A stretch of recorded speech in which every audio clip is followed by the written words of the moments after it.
Assalamualaikum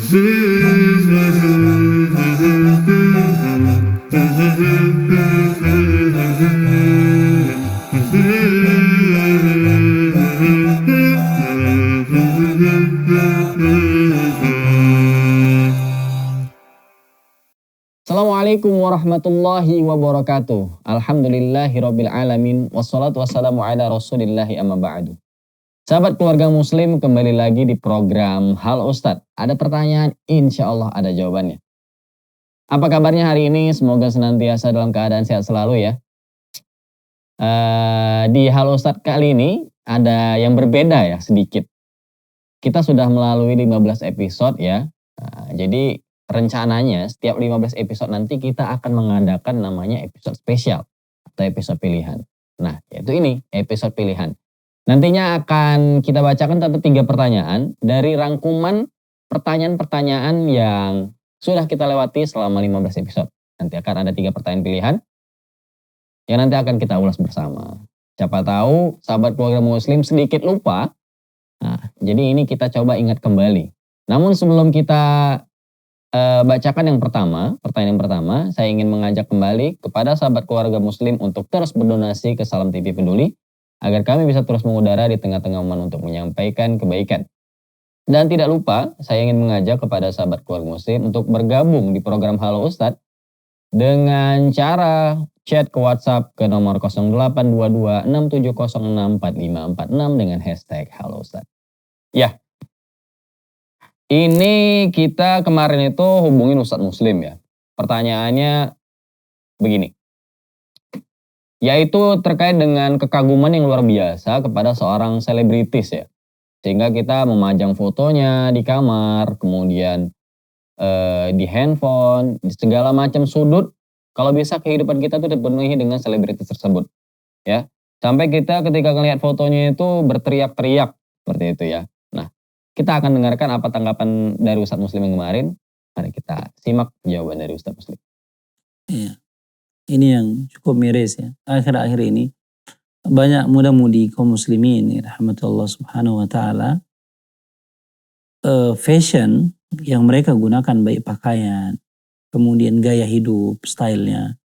Kemudian mereka tidak terpaku lagi kepada titik-titik nilai Islam. Karena apa faktornya? Karena mereka melihat passion-passion yang disajikan dalam media sekarang ini adalah passion-passion yang bukan muslim. Bukan yang menunjukkan bagaimana menutup auratnya. Bagaimana kemudian orang mempraktekkan dalam ibadahnya. Bagaimana ketawaduan seorang muslim. Ini karena passion ataupun model ataupun artis-artis sekarang ini, contohnya yang paling marak ini adalah drama Korea misalnya. Ini yang cukup miris kita melihat kaum muslimin, generasi-generasi Islam pada saat ini yang kemudian mereka menjadikan orang-orang yang non-muslim itu sebagai panutan.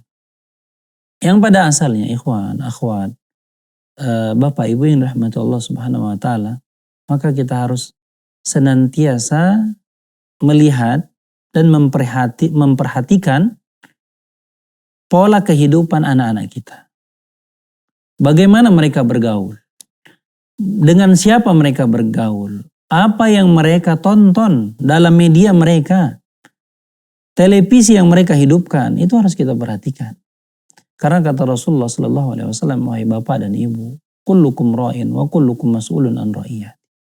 Bahwasanya setiap kita adalah pemimpin dan kita akan ditanya atas orang yang kita pimpin. Anak kita yang sekarang menyaksikan pembukaan aurat di mana-mana. Yang kecanduan gadget misalnya. Pertanyaannya siapa yang memfasilitasi gadgetnya? Kita katakan, Ustadz kita tidak sanggup memperhatikan mereka. Ustadz kemudian kita tidak bisa melarang mereka memainkan gadgetnya. Setiap dilarang mereka nggak mau. Tapi ditanya siapakah yang memfasilitasi? Kenapa kemudian kita sanggup memfasilitasi, tidak sanggup untuk melarang? Bapak ibu yang dirahmati Allah subhanahu wa ta'ala, kejadian ini cukup miris sekarang. Sementara kata Rasulullah SAW, bahwasanya agama seseorang itu tergantung kepada temannya. Ala dini khalili, kata Rasulullah. Makanya seseorang itu agamanya, bagaimana kita ngelihat agama anak kita? Lihat saja siapa yang lingkungannya, temannya, yang biasanya, yang disaksikannya. Maka kita akan lihat bagaimana agamanya. Kenapa kemudian kita katakan mereka malas untuk disuruh ibadah, sholat, gak mau. Suruh nutup aurat, tidak mau. Karena yang mereka saksikan senantiasa membuka aurat. Itu style yang mereka, dalam kehidupan yang mereka lihat. Maka wajar ketika mereka membuka aurat, karena yang ditonton adalah orang yang senantiasa terbuka auratnya. Maka passion itu harus diperhatikan. Kehidupan mereka harus diperhatikan. Siapa yang menjadi teman, yang menjadi lingkungan mereka itu siapa. Karena lingkungan terdekat sekarang ini adalah bukan lingkungan dengan siapa mereka bermain. Sekarang lingkungan terdekat adalah gadget. Apa acara yang mereka saksikan, media apa yang mereka tonton, itu yang akan mempengaruhi kehidupan seseorang. Kalau kita mengatakan bagaimana mempengaruhi setan, nggak mungkin setan akan taubat kemudian mereka menjadi baik, enggak. Tapi ada lingkungan yang kedua, adalah lingkungan yang di sekitar kita. Dan itu bisa dirubah, wahai Bapak dan Ibu yang dirahmati Allah Subhanahu wa taala. Maka perhatikan adik kita, keluarga kita, anak-anak kita, apakah lingkungan mereka sudah baik? Apakah mereka sudah menyaksikan tontonan yang baik, yang halal, yang tidak membuka auratnya? Maka ketika sesuatu yang dibuka, dosa itu akan mengalir kepada kita. Ketika kita hanya mengatakan aku tidak mampu, aku tidak bisa, tapi semuanya kita yang memfasilitasi.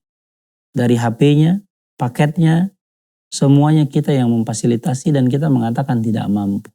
Ibu, Bapak yang dirahmati Allah, kita akan ditanya oleh Allah Subhanahu wa taala atas semua atas tindakan yang mereka lakukan. Allahu taala alam bisawab. Iya, itu tadi jawaban dari Ustadz Muslim ya, Masya Allah. Memang terkait hal-hal yang berlebihan, apalagi ini mengidolakan yang bukan tokoh agama, yang kita tidak bisa melihat keteladanannya, seperti itu ya. Yang harus kita idolakan itu ya para sahabat, seperti itu ya. Keteladan-keteladan yang bisa kita contoh, yang bisa kita amalkan gitu teladannya. Bukan selebritis yang membawa kita itu jadi lupa waktu, lupa ibadah. Lebih banyak mudaratnya daripada manfaatnya gitu. Kalau kita mengidolakan selebritis seperti itu, ya. Ya itu tadi rangkuman dari salah satu pertanyaan di episode spesial kali ini, episode pilihan ya. Nanti akan kita lanjutkan di segmen yang kedua bersama Ustadz Rashid ya. Jangan kemana-mana, tetap di Halo Ustadz. Kita umat akhir zaman tidak pernah bertemu, namun bagaimana caranya Rasulullah Shallallahu Alaihi Wasallam itu bisa mengenali kita nanti umatnya di akhirat gitu ya.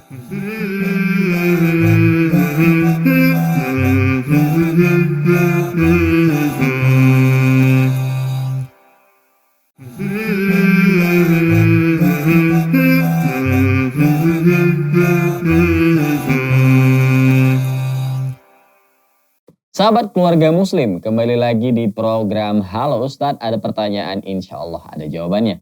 Ya, seperti yang saya jelaskan di segmen sebelumnya, kita berada di Halo Ustadz episode spesial ya, episode pilihan. Di mana episode ini akan menyampaikan atau kita merujak kembali dari rangkuman pertanyaan-pertanyaan dan jawaban dari Ustadz-Ustadz kita. Dan ini kita akan coba hubungin Ustadz Rashid ya, bukan hubungin, sorry, maaf, afwan.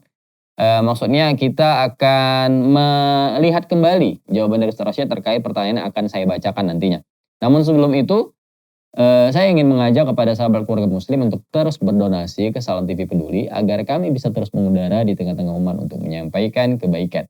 Dan tidak lupa, saya ingin mengajak kepada sahabat keluarga muslim untuk bergabung di program Halo Ustadz dengan cara chat ke nomor WhatsApp 0822 670645646 dengan hashtag Halo Ustadz.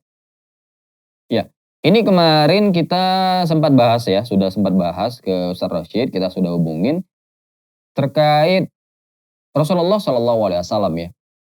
Jadi bagaimana caranya Rasulullah Shallallahu Alaihi Wasallam itu bisa mengenali kita umat akhir zaman nih. Kita kan sudah eh, berapa tahun dah beribu-ribu tahun tidak bertemu dengan Rasulullah Shallallahu Alaihi Wasallam ya. Kita umat akhir zaman tidak pernah bertemu. Namun bagaimana caranya Rasulullah Shallallahu Alaihi Wasallam itu bisa mengenali kita nanti umatnya di akhirat gitu ya. Nah kurang lebih seperti itu pertanyaannya. Mari kita simak jawaban dari Ustaz Rashid. Baik, bismillahirrahmanirrahim. Alhamdulillahirabbil alamin. Wassallallahu wasallam wa baraka ala nabiyina Muhammadin wa ala alihi wa ashabihi ajma'in. Di dalam Al-Qur'an dikatakan ya, yauma nad'u kulla unasim bi imamihim. Ya, yauma nad'u ya apa namanya ini? Yauma nad'u kulla unasim bi imamihim. Pada hari ya, pada hari kami seru semua manusia dengan imam mereka. Pada hari manusia kami seru, kami panggil manusia dengan imam-imam mereka. Nah, dikatakan oleh Ibnu Abbas radhiyallahu taala anhuma, beliau mengatakan bahwa yang dimaksud dengan pemimpin, dengan imam-imam di sini adalah pemimpin kebaikan dan pemimpin kesesatan. Ini dia. Jadi kita tahu bahwa para anbiya itu adalah pemimpin, para anbiya dan rasul, para anbiya itu adalah pemimpin kebaikan. Jadi akan dipanggil nanti mereka bersama dengan pengikut mereka. Tentu kita berharap ya selalu berdoa kepada Allah agar kita konsisten dalam akidah Islam ini dan kita diwafatkan dari atas iman dan Islam sehingga kita bisa menjadi rombongan dari Nabi Shallallahu Alaihi Wasallam. Nah itu. Jadi pemimpin kebaikan adalah diantaranya adalah para nabi dan para rasul, kan itu yang utama. Imam Malik bin Anas mengatakan bahwa yang dimaksud dengan imam-imam di sini adalah para nabi. Yang dimaksud dengan imam-imam di ayat ini adalah para nabi. Yauma nad'u kulla unasim bi imamihim tadi. Yang dimaksud dengan pemimpin di sini adalah para nabi. Jadi jelas bahwa kelak masing-masing nabi akan dipanggil bersama dengan umatnya. Tentu Nabi sallallahu alaihi wasallam, Nabi kita Muhammad sallallahu alaihi wasallam ya akan dipanggil bersama dengan umat-umatnya. Mudah-mudahan kita selalu istiqomah ya menjadi umat beliau sampai kita meninggal dunia. Itu satu. Kemudian dalam hadis riwayat Muslim, Rasulullah sallallahu alaihi wasallam mengatakan, "Waditu an ara ikhwani" atau ikhwanana. Saya ingin melihat saudara-saudara saya. Qalu, para sahabat mengatakan, "Alasna ikhwanukum ya Rasulullah?" Bukankah kami ini saudara kamu? Ya, saudara kamu ya Rasulullah. Kata Rasulullah, "La, antum ashabi." Kamu itu adalah sahabat-sahabatku. Yang kata Nabi, ikhwani, saudara kita adalah yang mereka itu belum datang. Belum ada, belum lahir gitu. Ya tentu jauh kan zaman kita dengan zaman Nabi Shallallahu Alaihi Wasallam.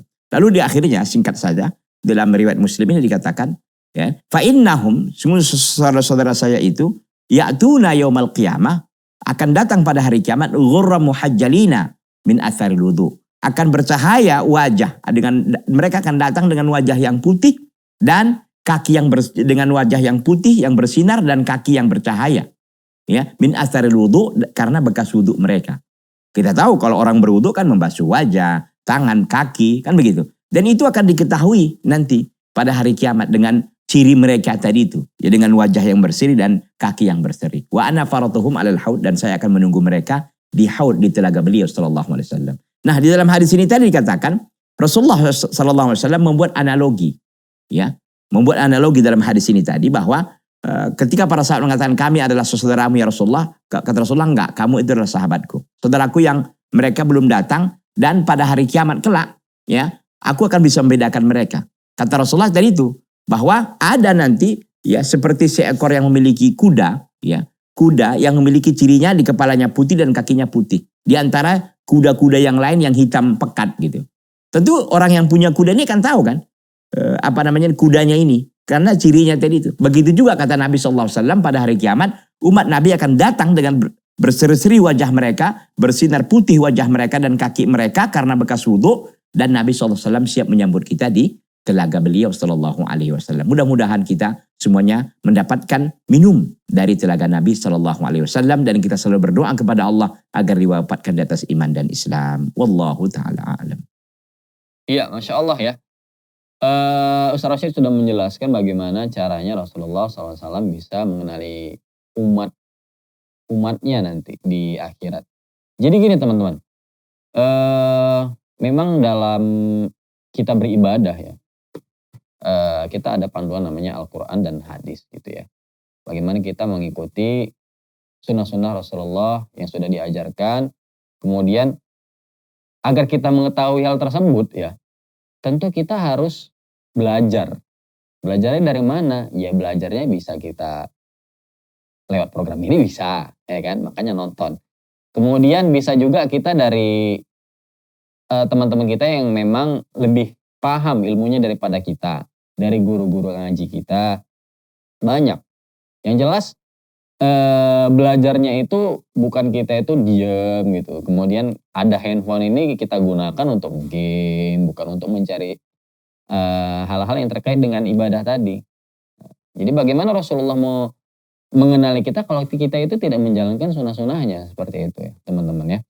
Ya semoga rangkuman di segmen kedua ini dari Ustaz Rosyid bisa sedikit mengingatkan kita kembali untuk meningkatkan amal ibadah kita dan mengamalkan sunnah-sunnah Rasulullah SAW. Nanti akan kita lanjutkan di segmen yang ketiga bersama rangkuman dari jawaban dari Ustaz Zulham. Jangan kemana-mana, tetap di program Halo Ustaz. Kalau pandangan pertama itu tidak mengapa, namun jika pandangan kedua itu udah nggak boleh. Cikawan ini tadi malah terus-terusan dipandangnya agar tetap menjadi pandangan pertama. Nah, apakah itu boleh?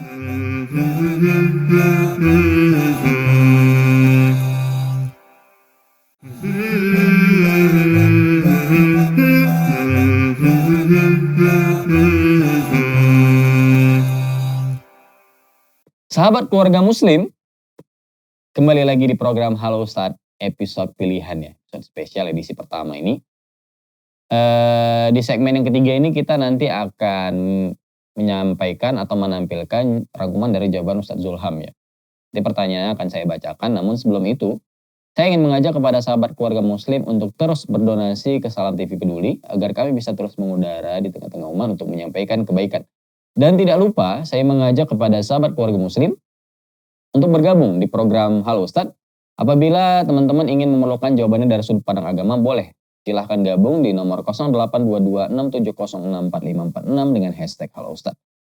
Ya, tadi yang pertama kita sudah mendengarkan rangkuman dari Ustadz Muslim. Yang kedua, rangkuman dari Ustadz Rosyid ya. Jawaban pilihannya. Kemudian yang ketiga ini dari Ustadz Zulham tentunya ya. Pertanyaannya seperti ini, terkait pandangan ke perempuan ya teman-teman ya.